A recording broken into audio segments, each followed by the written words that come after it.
Washington, D.C. was once terrorized by giant sea monsters and violent predators. They had faces like a combination pit bull and timber wolf, but their body was more like a grizzly bear. And further back in time, it was so crowded with battling dinosaurs, some now call it Dinosaur Alley. And right here, a giant prehistoric fireball exploded into Earth. This was an enormous event, one of the largest catastrophic events that ever occurred on the planet. Clearly killed everything, devastated everything within hundreds of miles of here. This is the story of what lived, fought, and died in prehistoric Washington, D.C.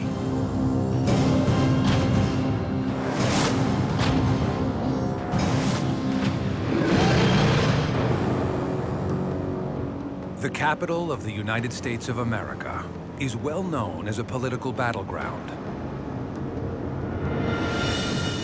A place where the powerful fight to dominate the nation. But that's nothing new. These very grounds have been a battlefield for many millennia, stretching back to the earliest days of the planet. Within 25 miles of downtown Washington, D.C., virtually all of dinosaur history is represented. Within 50 miles of downtown Washington, D.C., virtually all of Earth history is represented. So what was here before this was Washington, D.C.? Who or what was fighting?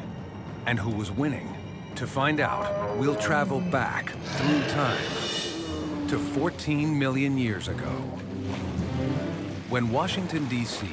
is a beach, and the biggest shark of all time lurks just offshore.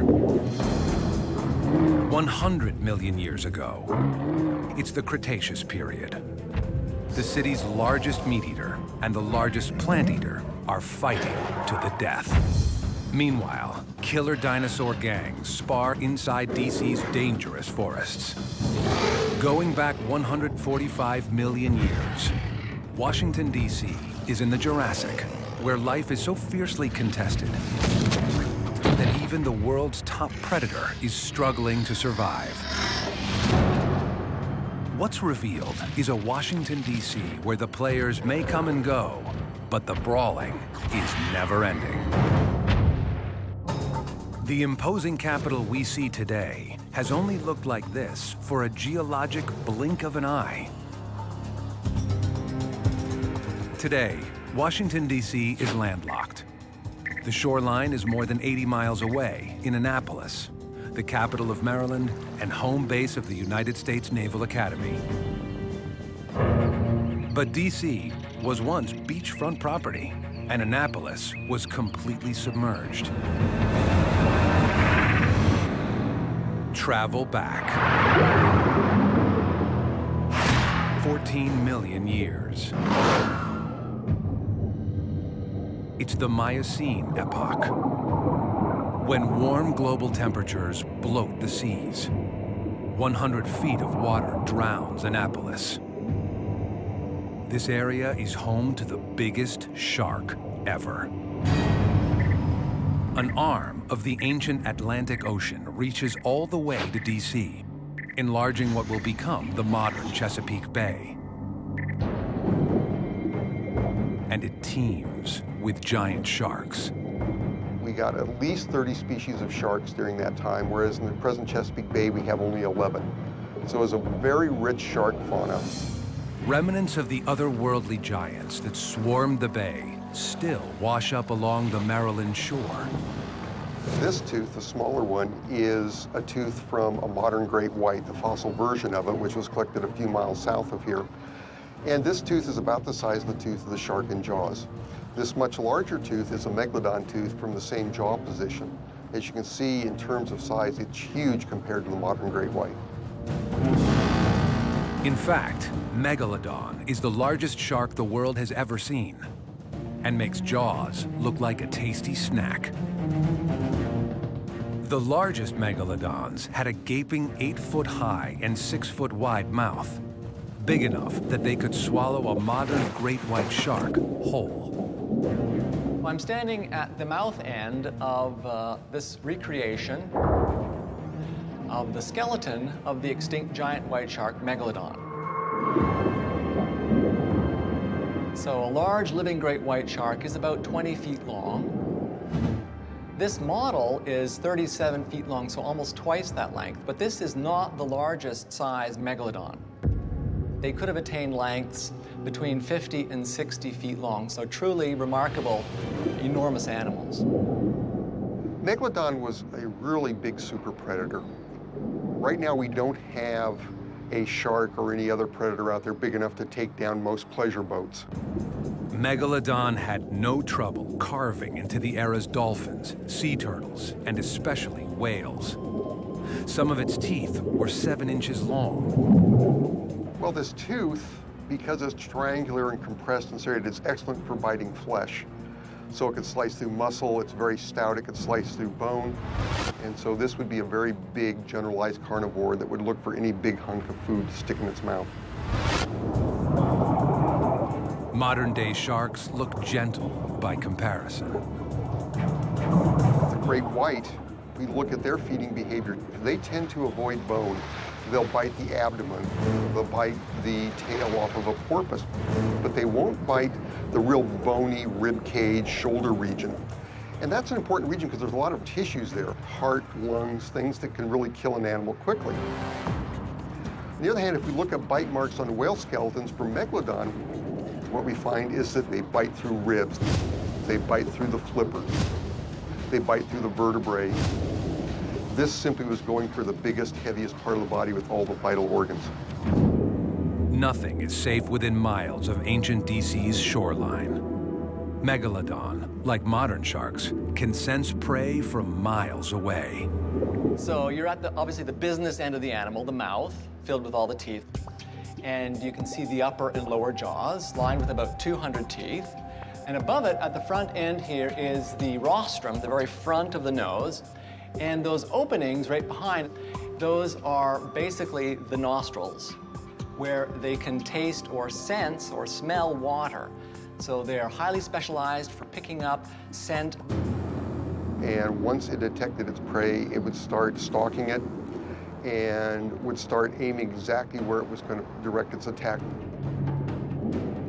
On the attack, the determined predator, like its great white kin, turns itself into a prehistoric torpedo. Imagine being a whale, you're holding your breath, and all of a sudden something the size of a bus hits you at perhaps 35 miles an hour.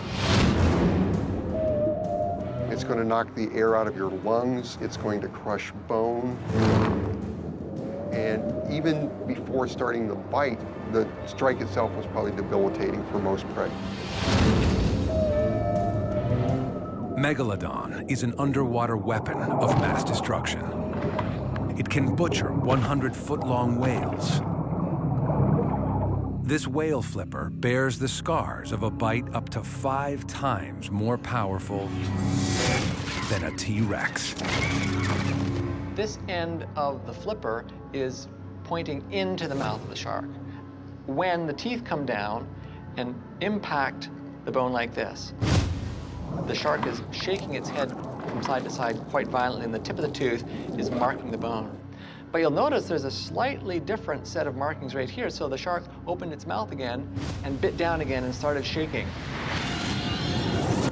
It did the same thing here, shaking back and forth. And yet again, it did it here. With prey crippled, the predator goes for the body and the kill. While Megalodon haunts the near shore of Washington, D.C., an equally ferocious predator rules over its dry land. Travel back again. 14 million years. Patrolling the Capitol grounds is a unique hunter, as powerful as it is crafty. In and around D.C., including Baltimore, you find few pieces of Amphision, the bear dog. This is the bear dog, an extinct mammal that looked a lot like a cross between a bear and a dog. I wouldn't want to meet this guy in a dark alley. They had faces like combination pit bull and timber wolf. Gigantic, killing fangs, bone-crushing molars, great big spreading paws with long claws. But their body was more like a grizzly bear. The largest bear dogs were over 6 feet long and weighed more than 400 pounds. But these weren't lumbering beasts. Bear dogs' short legs are built for quick bursts of speed. And like modern grizzlies, they like to ambush their prey. Amphision is drawn to Washington, D.C. because it's full of pork, in the form of pig-like animals called peccaries. We found the fossilized remains of peccaries here in Calvert Cliffs, and these same sedimentary layers extend in as far as Washington. We find limb bones, leg bones, vertebrae, and we also have partial skulls from these kind of extinct peccaries that were here in Washington. So these were the most common land animals that were living in this area. Like their pig cousins, peccaries have interlocking tusks. As they chew, the tusks rub against each other, keeping them constantly sharpened. As Bear Dog waits for the right moment, some peccaries sense that something is wrong. But it's too late. If you're a bear dog, you'd use your paws to knock it down. You don't have the hook-like claws of a lion, but you've got the great strength of a grizzly. And then you would bite with that powerful snout and the clenching bite of those canine teeth. With the strength of a bear and the tenacity of a dog, Amphision crushes all D.C. area competitors. There's no animal alive today with that combination of armament. But 14 million years ago, the bear dog goes extinct. Although it belongs to a family of carnivorous mammals that includes both bears and dogs, neither is a direct descendant. Why this powerful predator vanished remains a mystery. One theory is that the available prey population shrank. And when it did, smaller, quicker packs of wild dogs may have beaten out bear dog. Losing this power struggle sent Amphision into oblivion. 20 million years earlier, the site occupied by the National Cathedral witnessed the end of days for all creatures that lived here. Travel back 35 million years ago.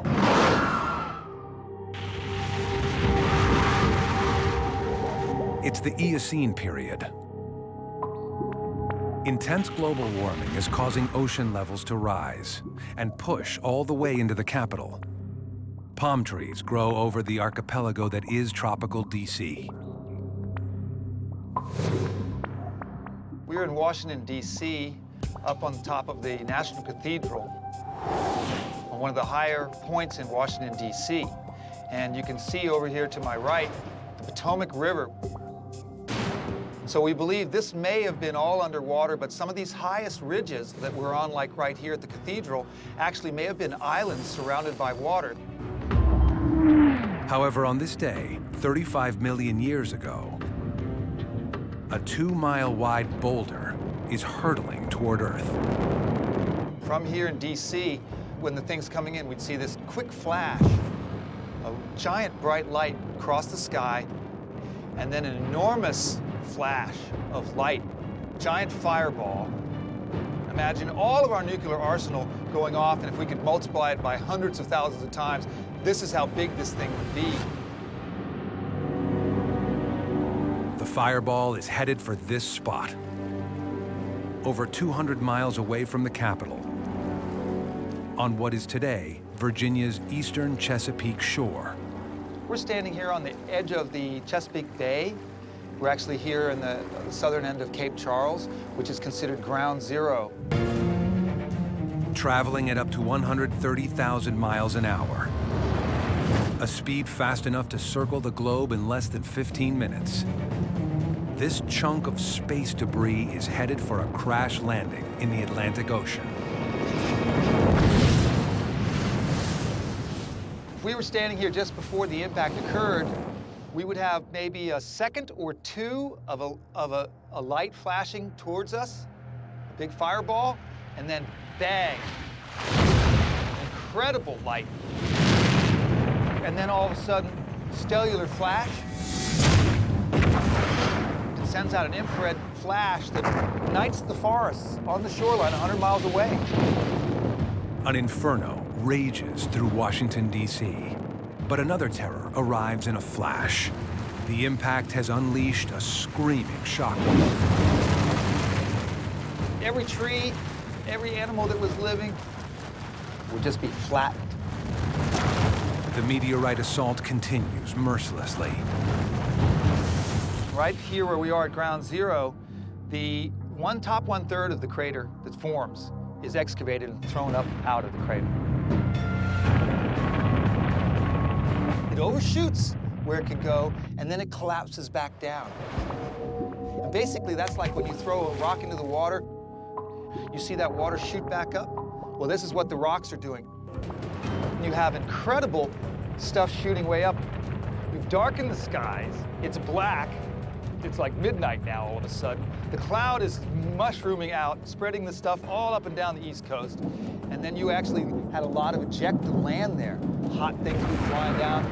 Things the size of aircraft carriers and apartment buildings would be landing and making secondary craters in every direction. Back at ground zero, the ripples from the meteorite spread. Immense tsunamis arrive over the horizon. This enormous wave, way above our heads here. We're up 500 feet here, let's say, above sea level. We'll go another 1,000 feet higher. The wave would be flying over the top of us and basically wipe this whole area clean.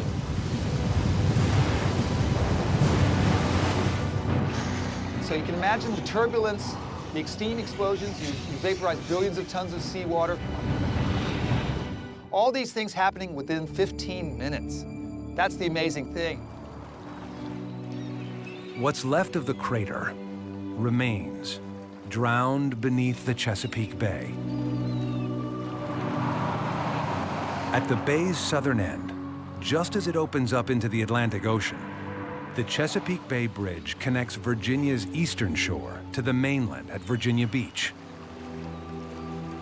The bridge's entire 22-mile span sits inside the crater. And we're in the crater.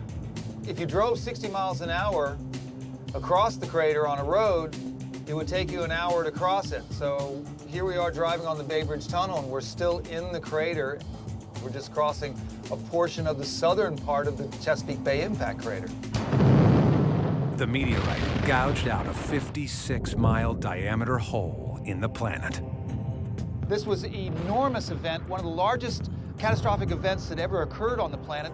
This is considered the 6th or 7th largest crater in the world, the largest in the United States, and it clearly killed everything and devastated everything within hundreds of miles of here, almost all the way up to New York City. Tens of millions of years later, the Chesapeake Bay still hasn't recovered from the meteorite's direct hit. As far back as the eye can see here, which is over 20 miles across the mouth of the bay here, is land, and that mimics the rim of the crater. The land forms close to where the edge of the crater is because the crater is still subsiding. And this sort of gives you an idea of how large this is. The meteorite is just another example of the extreme turmoil so common in prehistoric Washington, D.C. But the struggle for survival gets more primal as we look deeper into the past. Travel back 110 million years.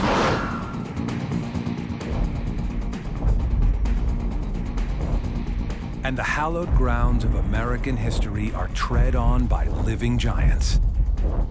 It's the Cretaceous period in Washington, D.C. This is a time in dinosaur history 40 million years before Tyrannosaurus rex. Over time, the continents drift over the Earth's surface. 110 million years ago, it was one of the hottest times in the Earth's history. There were no ice caps. Sea levels were so high the oceans spilled into western North America. Back in the mid part of the Cretaceous period, Washington, D.C. did not look like this. The sweltering Cretaceous climate turns Washington, D.C. into an oppressive swamp. It would have been very similar to, say, the Gulf Coast or the bayous of today. Very slow, lazy rivers, meandering back and forth through heavily vegetated regions. An atmosphere filled with carbon dioxide helped fuel a greenhouse environment. In the swamps and forests of Cretaceous Washington, D.C. and Maryland lived some of the strangest organisms that were around in the Cretaceous. But these weren't dinosaurs, they weren't pterodactyls, they weren't even the weird early mammals. They were flowers. When the dinosaurs first evolved, there were no flowering plants. There was no fruit, but by the end of the age of dinosaurs, the flowering plants had come to dominate. That story is recorded in the rocks that are beneath my feet right here. Green life thrives with the extra CO2 and creates an enormous food source for plant eaters. This abundance of plant life helps spawn giant dinosaurs. The rocks that we're standing on, the rocks beneath the Capitol Mall, actually are from the Cretaceous period.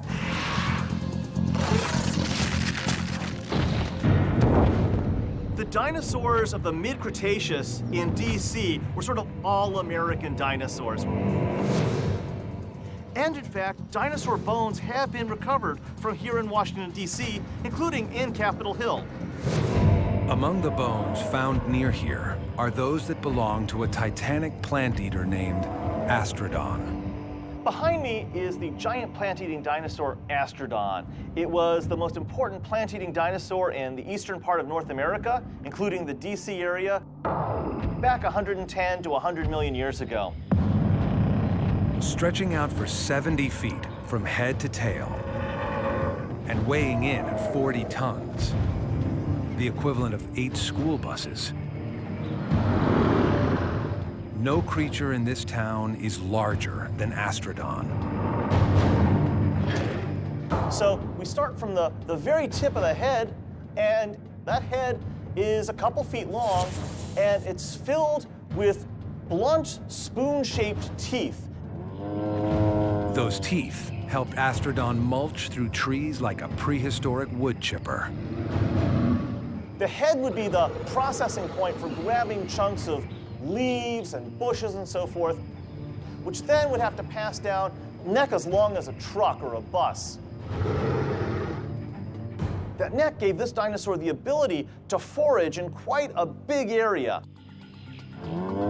It could eat high up in the trees, down low at the ground, and anywhere in between. Behind those legs, we have this massive gut, and that's where all the real business goes on.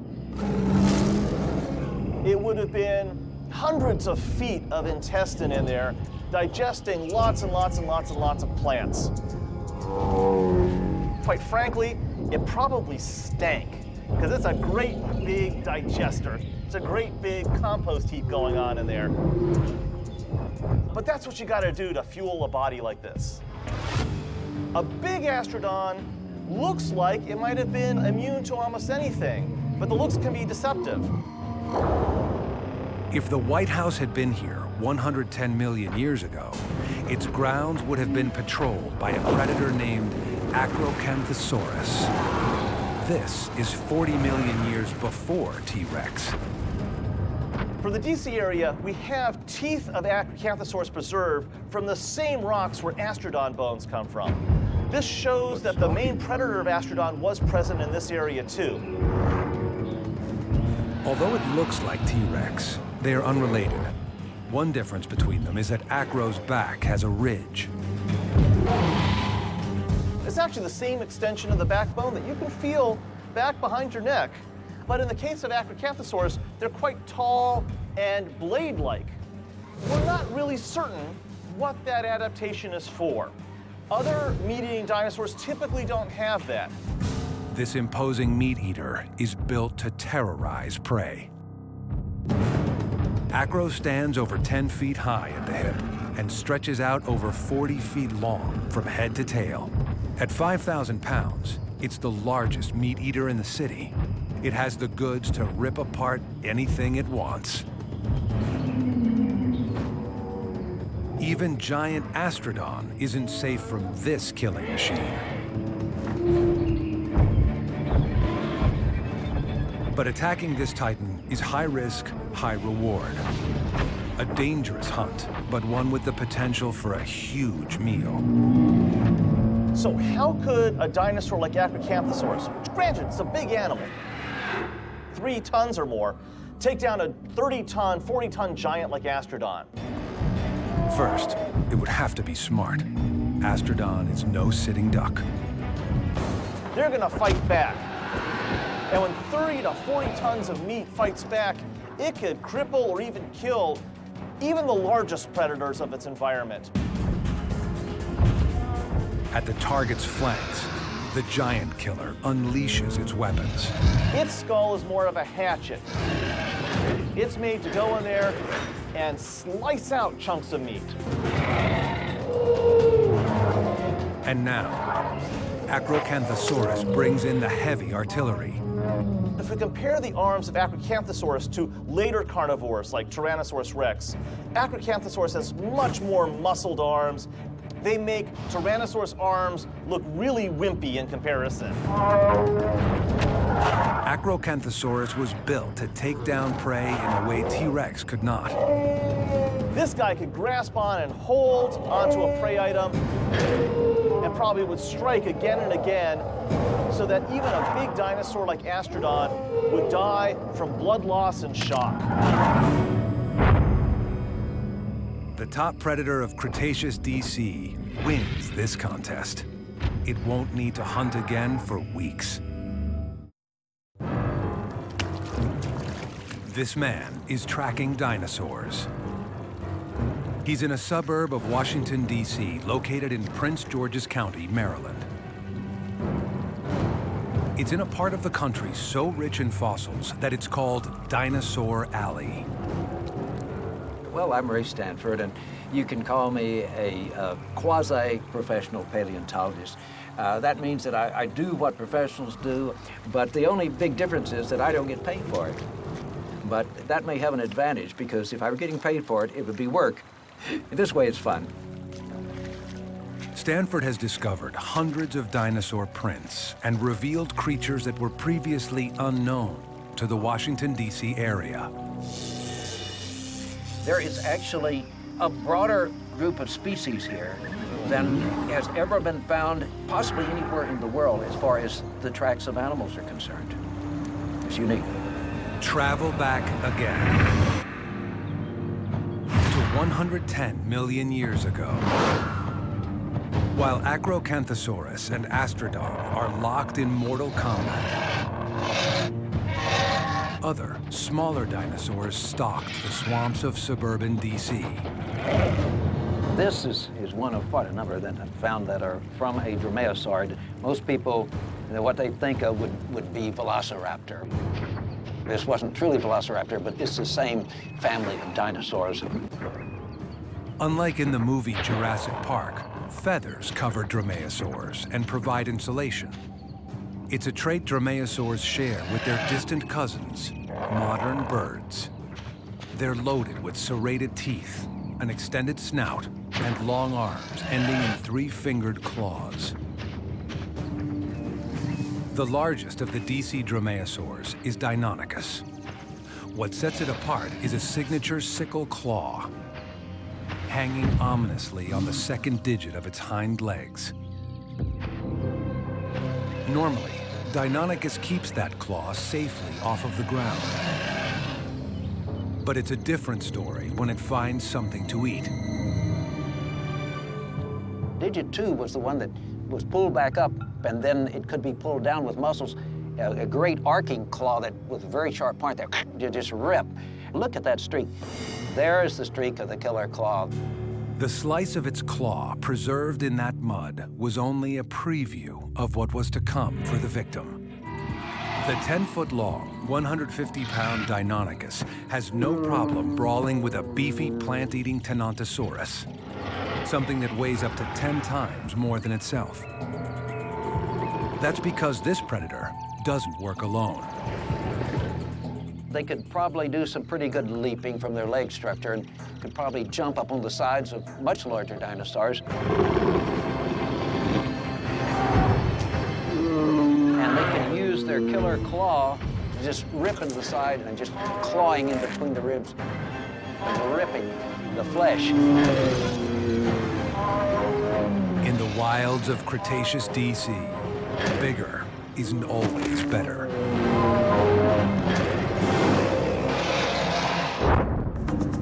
Just a few miles away from that battleground, there's a site that has witnessed takeoffs and landings since prehistoric times. College Park, Maryland has the oldest continually operating airport in the world, launching flights dating back to 1909. But travel back again to 110 million years ago.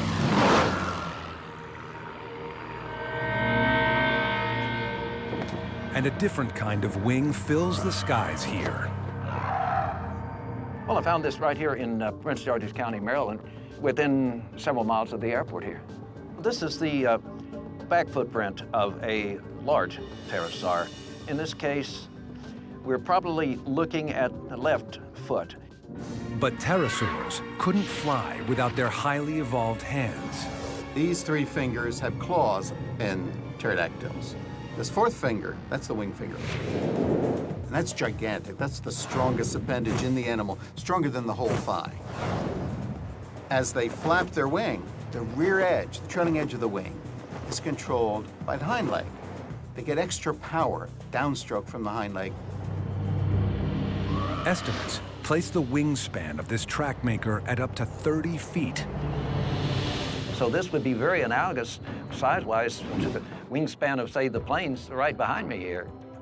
It's awesome to think of one of these things coming down at you from out of the sky. Getting a body that large off of the ground is a feat of evolutionary technology. And what's scary is body weight seems pretty heavy, 60, 70, 80 pounds. People are still puzzled. Aerodynamic engineers are still reworking calculations. How can you get a body that big off the ground? Part of the problem can be solved by a light wing loading. Huge wings, which give you relatively few pounds per square foot of wing. And the other is they're using the hind legs to flap too. These body types were perfectly adapted to dominating the DC skies. But it was a different story on the ground. According to Ray Stanford, this imprint tells of trouble for one pterosaur right near the College Park Airport. This is an imprint, of course, of one of those hands of actually quite a large pterosaur. And you actually see the skin pattern sliding in here in the landing. The pterosaur landed, but the same print shows that it lifted off again in a hurry. You see the skid marks of where, when he took off again, his muscles contracted and streaked right back across as he was lifting again into the air. A 30-foot wingspan powers the 75-pound body off of the ground in a flash. The flying reptile escapes to glide another day.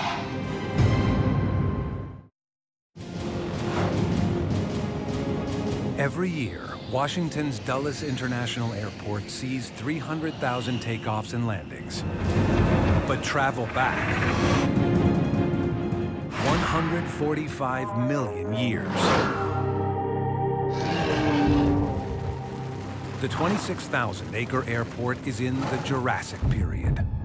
Here, the spiny-backed Stegosaurus and its top rival, the meat-eating Allosaurus, do battle. Most of this area is pretty green. You wouldn't know that there's bedrock here. But in fact, Dulles Airport is built on rocks that were deposited in ancient lake beds and streams at the dawn of the age of dinosaurs. These fossilized waterways date back to the earliest days of the Jurassic. This area wasn't a place where a lot of sediment was accumulating and therefore burying fossils. But we can infer what dinosaurs did live here. If we look out in western North America, Wyoming, Montana, Colorado, the Dakotas, we see Stegosaurus, we see Allosaurus, we see a huge diversity of the long-necked sauropods. And if we look at Portugal and Spain and Great Britain from the same age, what do we see? We see Stegosaurus and Allosaurus and the great diversity of long-necked sauropods. It's not like they were going to avoid the DC area. They would have been here. It's simply that we don't have rocks recording their presence here. In the Jurassic, the Earth's continents cluster together even more tightly than they will during the later days of Acrocanthosaurus. As sea levels rise and fall, land bridges connect North America and Europe. Washington, D.C. is a likely crossroads for Allosaurus and its nemesis, Stegosaurus. Stegosaurus is a medium-sized dinosaur, 20, 25 feet long, with large plates on its back and a double pair of wicked spikes at the end of its tail, which it could use to defend itself. The king predator of Jurassic DC stands 35 feet long from head to tail and weighs 8,000 pounds. Allosaurus had steak knife teeth, it had powerful gripping forelimbs, and it was relatively fast. For its time, it was about as sophisticated as a killer could be. Stegosaurus, though, is no easy catch. So by orienting the back of its body towards the predators and walking away, it would swing this tail back and forth with these massive spikes to discourage them. And one spot-on tail strike sends mighty Allosaurus whimpering away.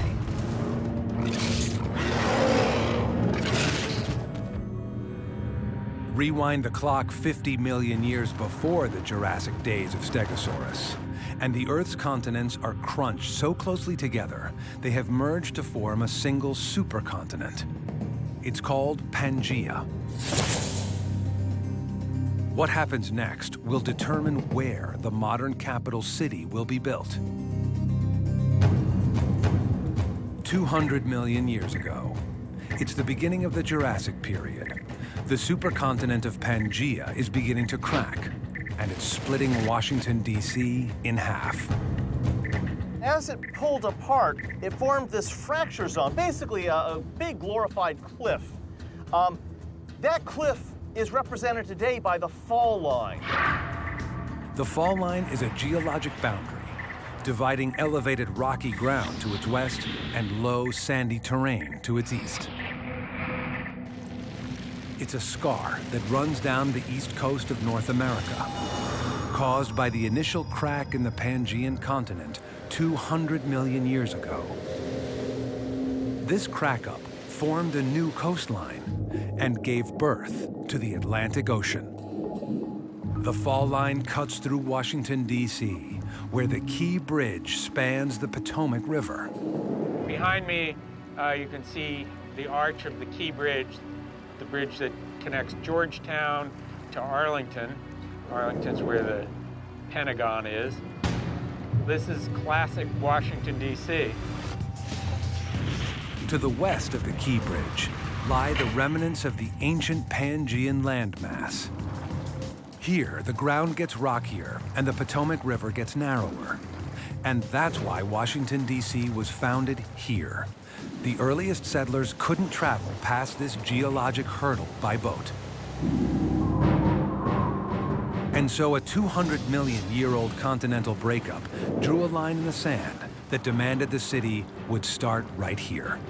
This was just the first moment where the prehistoric past reached forward to influence the future of this great city. It also endured swamps rattled with power struggles from the age of dinosaurs, survived a catastrophic rock from outer space, and emerged from the grip of a submarine tyrant.